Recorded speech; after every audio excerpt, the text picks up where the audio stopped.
तो स्टूडेंट्स आज का हमारा टॉपिक है रेस्पिरेशन, साइंस से है बायोलॉजी।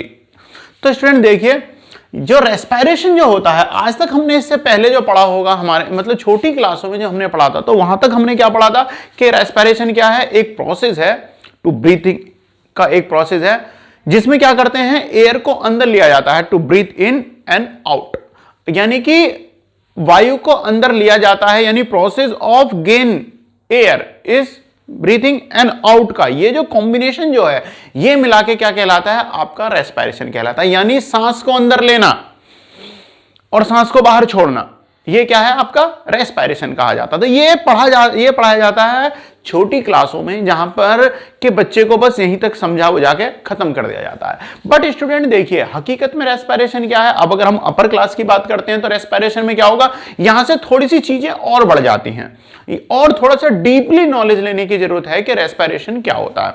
तो स्टूडेंट सबसे पहले पढ़ लेते हैं एक प्रॉपर जो डेफिनेशन जो होती है, फिर मैं आपको ओपनली समझाऊंगा कि क्या क्या चीजें होती हैं और आपको बहुत अच्छे तरीके से समझ आएगा। तो स्टूडेंट रेस्पिरेशन, सबसे पहले respiration the process of taking oxygen in, देखिए आगे ना बात भाई, the process of the taking oxygen in to the cell and using it for producing energy and removing the gaseous wastage producing CO2 and the water vapor is termed as the respiration। यानी कि oxygen को अंदर ग्रहण करना, oxygen को इन करना यानी कि अंदर ग्रहण करना, और क्या होती है, खाने से जो हम भोजन जो ग्रहण करते हैं उससे एनर्जी बनती है, उससे एनर्जी रिलीज कराई जाती है। और क्या होता है ऑक्सीजन के प्रोसेस में, क्या होता है, देखिए जब हम सांस को लेंगे, जब हम अंदर सांस लेते हैं, तो जब सांस अंदर जाती है तो ऑक्सीजन अंदर जाती है। जब ऑक्सीजन अंदर जाएगी तो हमने जो खाना जो खाया हुआ होता है, जो हमने भोजन जो हमने ग्रहण किया है, उससे एनर्जी ली जाती है। और एनर्जी लेने के बाद में क्या होता है, हमारी बॉडी सेल्स यानी ऑर्गन्स को वो दिया जाता है, वो सेल्स उन तक पहुंचती है जिससे वो काम करने के लिए उन्हें एनर्जी मिलती है और वो काम कर पाते हैं। तो स्टूडेंट इसके बाद क्या होता है, the energy and removing the gases wastage produced, और गैस वेस्टेज में के रूप में क्या होता है। एक बात बताओ, आपने कहीं कोई ईंधन लिया, कोई भी फ्यूल है, लकड़ी वगैरह कुछ भी है, हमने उसमें आग लगा दी, ठीक है, अब क्या हो जाएगा, उसमें से एनर्जी मिलेगी, हमें एनर्जी मिलेगी नहीं मिलेगी, यानी ऊर्जा मिलेगी ऊष्मा के रूप में और प्रकाश के रूप में, लाइट में और हीट के रूप में हमें मिलेगी। और साथ में क्या होगी, कुछ वेस्टेज गैस निकलेंगी, जैसे कुछ जहरीली गैसें निकलेंगी। और क्या होता है, हम कहते हैं कि भाई किसी चीज में अगर किसी वेस्टेज अगर किसी चीज में आग लगाते हैं तो कार्बन मोनोऑक्साइड निकल लिया, कार्बन डाइऑक्साइड निकल लिया। तो स्टूडेंट उससे क्या होगा, हमारे जो शरीर में से भी क्या होता है, इसी प्रकार से जो हम खाना जो खाते हैं और वो क्या है, ऑक्सीजन के साथ बर्न होता है, जो हमें एनर्जी देता है। जब एनर्जी रिलीज होगा, और आपको पता है जब बर्न हो रहा है, जब दहन की क्रिया हो रही है उसके अंदर, तो क्या हो जाएगा, वेस्टेज गैस निकलेगी। और वो गैस कौन सी निकलती है, CO2 यानी कार्बन डाइऑक्साइड, ये निकलती है। इसी टर्म को क्या कहा जाता है, रेस्पिरेशन कहा जाता है। स्टूडेंट इसे हिंदी में श्वसन कहते हैं। समझ आ गया। अब आगे चलते हैं, और क्या है इसकी हम और किस तरीके से इसे प्रेजेंट कर सकते हैं। देखिए, the respiration is the sequence of event the result in exchange of the oxygen air carbon dioxide, यानी एक सीक्वेंस है, यानी लगातार एक के बाद एक, एक के बाद एक, क्या है, सीक्वेंस है जो बार बार दोहराया जाता है। अब देखिए, हम लोग सांस एक बार तो लेते नहीं है पूरे दिन के अंदर, सांस ली, छोड़ी, सांस फिर से ली, फिर से छोड़ी। तो स्टूडेंट क्या होता है कि बार बार ये सीक्वेंस बनता है, बार बार एक के बाद एक ये दोहराए जाते हैं। Exchange of oxygen and carbon dioxide, यानी ऑक्सीजन ली, बदले में कार्बन डाइऑक्साइड छोड़ दी, between the atmosphere and the body cells is called respiration. इसमें से अब आपको कुछ फॉर्मेट जो है दिमाग में सेट हो गया होगा कि ये जो रेस्पिरेशन है, ये सिर्फ क्रिया, ये सिर्फ एक मैकेनिज्म, ये नहीं है कि हमने सांस ली और छोड़ दी, यानी ऑक्सीजन हमने गेन करी और वातावरण के अंदर, एटमॉस्फेयर के अंदर हमने कार्बन डाइऑक्साइड बाहर निकाल दी, सिर्फ यहीं तक सीमित नहीं है। ये हमारे भोजन से भी रिलेटेड है और हमें इसी की वजह से हमें काम करने के लिए ऊर्जा मिलती है। आप एक चीज सोचिए, आपने खाना खाया, अब हम लोग बहुत ज्यादा थक रहे होते हैं, तो बीच में होता है ना कि स्कूल के अंदर भी हम लंच करते हैं, रेसेस होती है, हम लंच करते हैं, अगर जॉब पे जाते हैं तो वहां पर भी लंच होता है। तो कुछ खाने के लिए एक समय होता है जिसमें हम फ्रेश हो सकते हैं, रिफ्रेश हो सकते हैं, और कुछ खाने के लिए छोटा मोटा कुछ भी नाश्ता टाइप हम कुछ भी हल्का फुल्का खा सकते हैं, एक दो रोटी कुछ भी। तो स्टूडेंट ये टाइम जो होता है, लंच जो होता है, उसमें खाना खाने से क्या होता है, और उसके बाद जब आप बैठ जाते हैं और उसके बाद फिर एनर्जी लेवल देखिए, अगर कोई मजदूर काम कर रहा होता है, लंच होता है, वो खाना खाएगा और खाने के बाद फिर से काम में लग जाएगा। तो स्टूडेंट तो लंच से पहले क्या होता है कि आपने जो सुबह भी जो अपना नाश्ता पानी करा था, आपकी बॉडी में एनर्जी थी। ये बिल्कुल इसी तरीके से है कि आपने मोबाइल फोन अपना चार्जिंग पे लगा के चले सुबह सुबह, तो फोन के अंदर बैटरी है, चार्ज है, आप पूरे दिन उसे यूज करेंगे, बहुत अच्छे से काम करेगा। जब वो लो होने लगेगा तो आपको फिर से उसे चार्जिंग पे लगाना पड़ेगा। चार्जिंग पे लगाना पड़ेगा मतलब आपको फिर से खाना खाने की जरूरत है। आपकी बॉडी को चार्जिंग कहां से मिलेगी?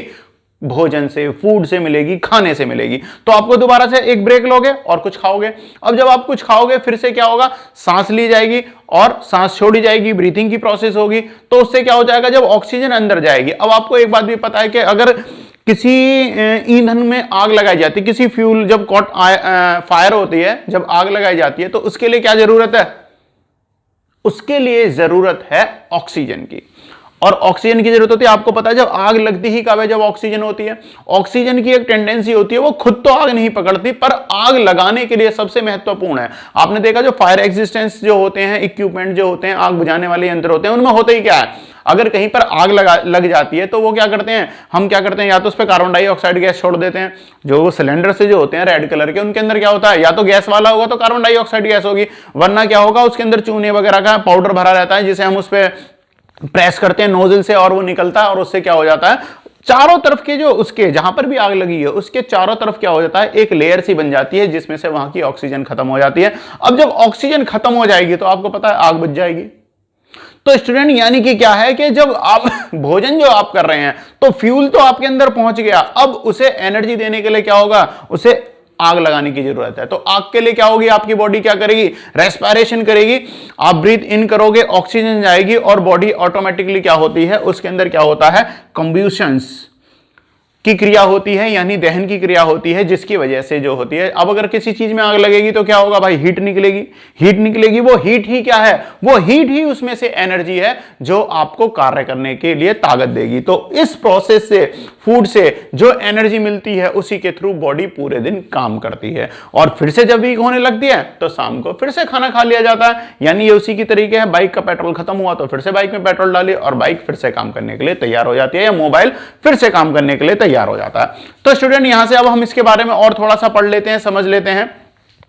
All living organism need to oxygen to produce energy, यानी सभी जीवित जो हमारे जीव जंतु होते हैं, जो भी लिविंग थिंग्स हैं, उन्हें ऑक्सीजन की जरूरत होती है एनर्जी प्रोड्यूस करने के लिए। फ्रॉम द फूड दे ईट, वह खाना खाते हैं, and need oxygen come from the air. अच्छा, अब उन्हें ऑक्सीजन की जरूरत है, तो ऑक्सीजन कहां से? ऑक्सीजन आएगी पेड़ पौधों से। पेड़ पौधे क्या करेंगे? डायरेक्ट तो देंगे नहीं, वो वातावरण में छोड़ते हैं, एटमॉस्फेयर में छोड़ते हैं, और एटमॉस्फेयर में से हम ब्रीथिंग के थ्रू, यानी सांस लेने के थ्रू उस ऑक्सीजन को गेन करते हैं। तो स्टूडेंट यहां से आपके समझ में आया कि एयर में से ऑक्सीजन को हम लेते हैं, and we breathe in during the, फिर से आ गया देखो, ये दहन की क्रिया, combustion, during the combustion of the food inside the body, carbon dioxide and the water vapour are the produce. तो उसमें से क्या हो जाता है? दहन की क्रिया के अंदर क्या होगा? जब किसी चीज में आग लगती है, ये आग बिल्कुल इस तरीके से नहीं होती है कि स्टूडेंट की आपके पेट के अंदर आग लग गई, ये दहन की क्रिया होती है। यानी इसमें जो आप देखते हैं, जो आप खाना खाते हो, खाना पचता है, तो वो ऑक्सीजन के थ्रू क्या होता है? यही क्रिया होती है, और उससे आपको एनर्जी मिलती है। तो उसे ही क्या बोलते हैं? दहन बोला जाता है, या कॉम्बस्टेंस बोला जाता है। तो स्टूडेंट इसमें से क्या हो जाएगा? आपको कार्बन डाइऑक्साइड गैस निकलेगी, और carbon dioxide and water vapour जो है, ये आपके सांस के थ्रू जो होगी वो बॉडी से बाहर हो जाएगी, जो क्या होती है? वेस्टेज होती है। तो स्टूडेंट इसे ही क्या करते हैं? And our body when we need breathe out the air, यानी कि जब हम सांस बाहर छोड़ेंगे तो ये जो एक्स्ट्रा जो होती हैं चीजें, जो गैसें जो हैं, जो हमारे बॉडी को, जो हमारे से खाना खाने के दौरान जो हमें एनर्जी मिल रही है, उसके थ्रू जो मिली हैं, ये बॉडी से बाहर आ जाती हैं। तो स्टूडेंट ये था रेस्पिरेशन का एक मैंने छोटा सा आपका टॉपिक लेके आपको समझाने की कोशिश की थी। तो स्टूडेंट यहां से क्या हुआ? ये हुआ श्वसन। एक बार फिर से थोड़ा रिपीट कर लेते हैं। स्टूडेंट श्वसन के अंदर क्या होता है? हमने भोजन किया, हाँ जी, खाना खा लिया, खाना खाने के बाद जब हम सांस लेते हैं, या हम पूरे दिन जब भी हम सांस लेते रहते हैं, तो खाना खाने से क्या हो जाता है? वही ऑक्सीजन हमारे खाने को बर्न करती है, और बर्न करके क्या होता है? उस प्रोसेस को क्या बोलते हैं? डाइजेशन। जो आप सोचते हैं कि डाइजेशन जो हो रहा है, डाइजेशन होने के बाद में आपने देखा होगा ये कंबस्शन की जो अभिक्रिया होती है हमारे बॉडी के अंदर होती है, और हमें एनर्जी रिलीज करती है, जिससे कि हम काम करते हैं और हमें काम करने की क्षमता मिलती है। तो स्टूडेंट्स हमारा जो रेस्पिरेशन है, इसका बेसिक हमने समझ लिया है। अब इसके टाइप्स को समझते हैं। तो स्टूडेंट्स अब हम पढ़ेंगे जो हमारा रेस्पिरेशन होता है उसके अंदर उसके दो पार्ट होते हैं। सबसे पहले अभी हम यहाँ पर टाइप्स ऑफ रेस्पिरेशन की बात नहीं कर रहे हैं, अभी हम पढ़ रहे हैं कि जो रेस्पिरेशन है उसके अंदर दो प्रोसेस होते हैं, उन्हें क्या बोलेंगे। तो यहाँ पर देखिए स्टूडेंट, दो प्रोसेस हैं यहाँ पर। सबसे पहला है ब्रीथिंग, इसे क्या बोलते हैं एक्सटर्नल रेस्पिरेशन, और इंटरनल रेस्पिरेशन जिसे सेलुलर रेस्पिरेशन भी बोला जाता है। तो स्टूडेंट यहां पर समझते हैं हम breathing. Breathing it means external respiration, the process of inhaling fresh air. It means inhaling, सांस को, फ्रेश एयर को अंदर ग्रहण करना, एब्जॉर्ब करना of the air is inhaling and the using air is called the breathing. तो यानी fresh air को लेना जो होगा आपका वो क्या कहला जाएगा। आप ये बात तो आप समझते हैं कि फ्रेश एयर को लेना और जो छोड़ना होगा इसे क्या बोलते हैं, ब्रीथिंग बोलते हैं, सांस लेना सांस छोड़ना। तो स्टूडेंट यानी कि फ्रेश एयर को लेना अंदर and inhaling the using air is called the breathing और द एक्सटर्नल रेस्पिरेशन। तो स्टूडेंट देखिए, ये जो शरीर से बाहर की जो अभिक्रियाएं जो हो रही हैं रेस्पिरेशन के प्रोसेस के अंदर, वो वर्क जो बॉडी के बाहर से लिया जा रहा है, बॉडी के बाहर से हो रहा है, फ्रेश एयर ली एयर छोड़ी, तो ये पार्ट जो है ये पार्ट क्या कहलाएंगे आपके breathing. It means external respiration. अब स्टूडेंट देखिए इंटरनल रेस्पिरेशन के अंदर क्या होगा, जो मैकेनिज्म या जो प्रोसेस बॉडी के अंदर होगी, समझ रहे हैं आप, जो प्रोसेस बॉडी के अंदर होगी उसे क्या बोलेंगे हम, सेलुलर रेस्पिरेशन या इंटरनल रेस्पिरेशन। समझते हैं कैसे। तो देखिए द सेलुलर रेस्पिरेशन या internal respiration, the cellular respiration take place inside the cells. यानी यहां पर सेल्स जो है, हम इससे सेल्स से मतलब कोशिका है, और बॉडी जो है ह्यूमन बॉडी भी जो क्या है वो भी एक कोशिकाओं से मिला हुआ ही एक कॉम्बिनेशन है। तो स्टूडेंट यानी कि the cellular respiration is take place inside the cells, यानी बॉडी के अंदर होता है। अब क्या होता है, अच्छा आप एक चीज की और हम बात करते हैं, जब होता क्या है मोस्टली, अच्छा एक बात बताइए, हमने खाना खाया, खाना खाने के बाद में हमें एनर्जी कहां से मिली। आपने कभी इस चीज पे गौर किया है कि जब हम लोगों की तबीयत खराब होती है, जब तबीयत खराब होती है तो डॉक्टर आपको ग्लूकोज क्यों लगाता है, क्यों लगाता है भाई ग्लूकोज वो इसलिए लगाता है क्योंकि अगर हम खाना खाएंगे तो एनर्जी भी जो मिलेगी वो ब्रेक डाउन होकर ग्लूकोज से और फिर एटीपी के रूप में जो ब्रेक डाउन होती है, एटीपी में टूटते हैं, और 24 जो होते हैं 24 आपको एटीपी से जो होती है किलो कैलोरी ऊर्जा आपको मिलती है, जिसके द्वारा बॉडी वर्क करती है। आगे कभी चैप्टर में और होगा तब आपको बताएंगे। तो स्टूडेंट ध्यान दीजिए, जो खाना जो हम खाते हैं उससे ग्लूकोज बनता है, glucose obtaining during the digestion of food.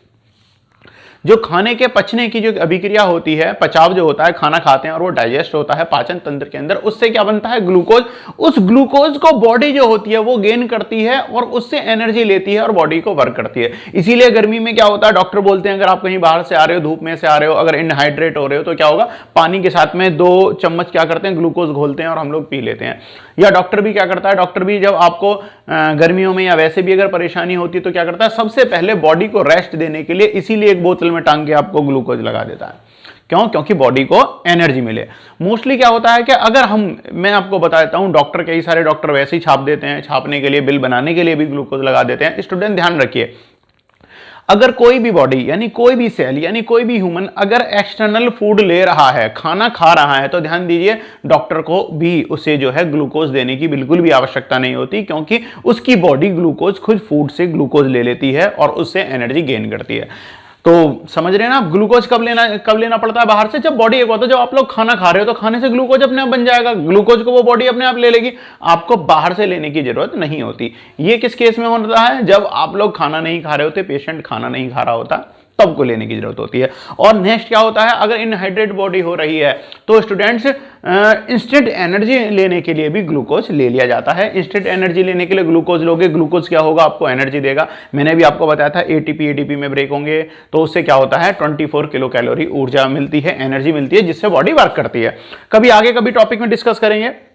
तो स्टूडेंट देखिए, glucose obtain during the digestion of food and oxidise by the inhaled energy, यानी कि जो ऑक्सीजन हम अंदर लेते हैं। अब देखो, जो खाना जो था, खाना क्या है, एक फ्यूल की तरह लीजिए कि खाना क्या है, बिल्कुल इसी तरीके से जैसे चूल्हे में लकड़ियां लगा दी जाती हैं, वो खाना है। अब उसमें आग लगाएंगे, अगर चूल्हे में आग लगाएंगे तो ऊष्मा होगी, वो एनर्जी देगा हमें। एनर्जी देगा जिससे कि खाना पकता है। तो स्टूडेंट इसी तरीके से वही जो खाना होता है, ऑक्सीजन गेन करने से ऑक्सीजन मिलती है और बर्निंग की रिएक्शन होती है, क्रिया होती है, जिससे बॉडी को एनर्जी मिलती है। किसके रूप में? ग्लूकोज के रूप में। And the oxygen and carbon dioxide and water are energy are release. तो स्टूडेंट रिलीज क्या होता है? अच्छा, खाना खा लिया, खाना खाने के बाद में क्या हुआ? बॉडी ले ली, बॉडी ने एनर्जी ले ली और रिलीज क्या करेगी? कार्बन डाइऑक्साइड और एनर्जी एंड वाटर वेपर। तो स्टूडेंट तो वेपोरेशन के थ्रू क्या हो जाएगी, यानी जब हम सांस को छोड़ेंगे तो ऑक्सीजन जो ली थी वो बाहर निकलेगी कार्बन डाइऑक्साइड के रूप में हमारे फेफड़ों से। तो वो क्या हो जाएगा? इस प्रोसेस में क्या होगा? आपको जो ग्लूकोज जो आपने लिया था वो क्या हो जाएगा? आपको एनर्जी रिलीज करेगा और एनर्जी मिलेगी और जो होगी एक्सटर्नल आपकी बॉडी से जो थी कार्बन डाइऑक्साइड सांस छोड़ने के थ्रू जो है कार्बन डाइऑक्साइड यानी CO2 आपकी बॉडी से बाहर हो जाएगी। अब स्टूडेंट्स, अब नेक्स्ट पार्ट में वीडियो के में हम देखेंगे कि हमारे जो ब्रीथिंग यानी रेस्पिरेशन जो है वो कितने प्रकार का होता है और उसके बारे में कुछ डिटेल्स और जान लेते हैं। तो स्टूडेंट्स अब हम पढ़ते हैं टाइप्स ऑफ रेस्पिरेशन। तो स्टूडेंट्स जो टाइप्स ऑफ रेस्पिरेशन अगर हम पढ़ रहे हैं तो देखिए रेस्पिरेशन दो प्रकार के होते हैं। फर्स्ट क्या है? एरोबिक रेस्पिरेशन और दूसरा क्या है? Anaerobic respiration. इट मींस जैसा कि हमें नाम से ही पता चल रहा है एरोबिक रेस्पिरेशन यानी कि ऑक्सीश्वसन और एनारोबिक रेस्पिरेशन अनऑक्सीश्वसन, अनऑक्सी और ऑक्सीश्वसन बोला जाता है स्टूडेंट। तो यानी एरोबिक ऑक्सीश्वसन का मतलब यानी कि in presence that kind of respiration that present in a presence of the oxygen, यानी कि respiration in the process of oxygen यानी O2 यानी कि प्रेजेंस में होता है, सॉरी प्रेजेंस ऑफ ऑक्सीजन यानी ऑक्सीजन की उपस्थिति में जो रेस्पिरेशन होता है उसे क्या बोलते हैं? एनएरोबिक एरोबिक रेस्पिरेशन बोला जाता है। It is term as the aerobic respiration, इसे ऑक्सीश्वसन बोला जाता है। During the aerobic respiration glucose is oxidise to carbon dioxide and water. तो स्टूडेंट यहां पर क्या होगा? ग्लूकोज होगा, ऑक्सीजन होगी, क्योंकि ये जो रेस्पिरेशन की क्रिया है, रेस्पिरेशन की जो क्रिया है किसके प्रेजेंस में हो रही है? ऑक्सीजन की प्रेजेंस में हो रही है, O2 की प्रेजेंस में हो रही है। तो इससे क्या बनेगा स्टूडेंट? देखिए कार्बन डाइऑक्साइड, ये जो ऑक्सी जो होता है आपका एरोबिक रेस्पिरेशन होता है ये ह्यूमन के अंदर होता है, यानी कोई भी जो लिविंग थिंग्स होती हैं उनके अंदर मोस्टली होता है, ध्यान रखिए। तो क्या होगा? अगर हम सांस लेंगे खाना खाने के बाद में तो ग्लूकोज हमें एनर्जी के रूप में क्या होगा? ग्लूकोज मिलेगा और ऑक्सीजन हम लेंगे, सांस लेंगे तो ऑक्सीजन अंदर जाएगी और बाहर क्या निकलेगा स्टूडेंट? बाहर निकलेगी कार्बन डाइऑक्साइड। जब हम सांस छोड़ते हैं तो क्या होता है? कार्बन डाइऑक्साइड निकलती है, वेपर्स के रूप में वाटर निकलता है और क्या होता है? एनर्जी हमें काम करने के लिए जो होती है वो एनर्जी प्राप्त होती है, ऊर्जा प्राप्त होती है। तो स्टूडेंट इस टाइप के रेस्पिरेशन को क्या बोलते हैं? एरोबिक रेस्पिरेशन या हिंदी में क्या बोलते हैं? ऑक्सीश्वसन। अब student second type of respiration में आ जाते हैं। देखिए जब जिसमें ऑक्सीजन की आवश्यकता होगी उसे तो एरोबिक बोलेंगे, तो जिसमें ऑक्सीजन की आवश्यकता नहीं होगी उसे क्या बोलेंगे? एनारोबिक रेस्पिरेशन, यानी हिंदी में क्या बोलेंगे? ऑक्सीश्वसन। तो उसका उल्टा क्या हो जाएगा? अनऑक्सीश्वसन, यानी जिस रेस्पिरेशन के अंदर, जिस श्वसन की अभिक्रिया के अंदर जो है ऑक्सीजन की प्रेजेंस नहीं चाहिए या ऑक्सीजन की आवश्यकता नहीं होगी उसे क्या बोलेंगे? अनऑक्सीश्वसन या एनारोबिक रेस्पिरेशन। तो स्टूडेंट यहां पर देखते हैं एनारोबिक रेस्पिरेशन में the respiration that take place in the absence of air, यानी एब्सेंस ऑफ एयर होगी तो स्टूडेंट एयर के अंदर क्या होगी? ऑक्सीजन होगी, यानी कि बिना एयर के, बिना ऑक्सीजन के जो रेस्पिरेशन की क्रिया होगी, जो श्वसन की क्रिया होगी उसे क्या बोलेंगे? एनारोबिक रेस्पिरेशन यानी अनऑक्सीश्वसन बोला जाएगा। अब स्टूडेंट इसके अंदर क्या हो जाता है? इसे फर्मेंटेशन भी बोला जाता है। जब आगे कभी टॉपिक चलेगा फर्मेंटेशन का तब इसके बाद में हम आगे और पढ़ेंगे। तो देखिए इसमें क्या होगा? ग्लूकोज होगा, ग्लूकोज तो मिलेगा हमें, जो भी खाना खाया जाएगा या जो भी बॉडी के अंदर होगा, जिसके यहां पर भी होगा तो उसके अंदर क्या होगा? ग्लूकोज होगा। और स्टूडेंट यहां पर डायरेक्ट क्या होगा? इथाइल एल्कोहल जो ग्लूकोज हो जाता है वो किस में ब्रेक डाउन हो जाता है? इथाइल एल्कोहल और कार्बन डाइऑक्साइड के अंदर हो जाता है। फर्मेंटेशन की क्रिया होती है, इस क्रिया के बारे में भी हम आगे पढ़ेंगे। तो स्टूडेंट यहां से देखिए हमने टाइप ऑफ रेस्पिरेशन पढ़ लिया है, हमारा रेस्पिरेशन का टाइप हमें समझ में आ गए हैं, ऑक्सीजन और अनऑक्सीकृत जो होता है रेस्पिरेशन श्वसन वो हो गया है स्टूडेंट। कल की वीडियो के अंदर हम इससे आगे की जानकारी मैं आपको दूंगा, आगे का समझाऊंगा, जिसके अंदर हम दोनों के बीच का अंतर भी बहुत अच्छे से समझेंगे, ऑक्सी और अनऑक्सी श्वसन के मतलब, यानी कि एरोबिक एंड एनारोबिक रेस्पिरेशन। तो स्टूडेंट वीडियो को देखते रहें, अच्छे से समझें चैप्टर को, बहुत ही अच्छा, क्योंकि आगे तक भी बहुत इंपॉर्टेंट है। इसे हम छोटी क्लासों से लेकर बड़ी क्लासों तक ये हमारे पढ़ने में आता रहता है और हमसे इसमें क्वेश्चन पूछे जाते रहते हैं। तो स्टूडेंट्स वीडियो को देखते रहें और चैनल को सब्सक्राइब करना बिल्कुल भी ना भूलें, जिससे आने वाली वीडियो का नोटिफिकेशन आप तक आ जाए। बेल आइकन को जरूर दबाएं।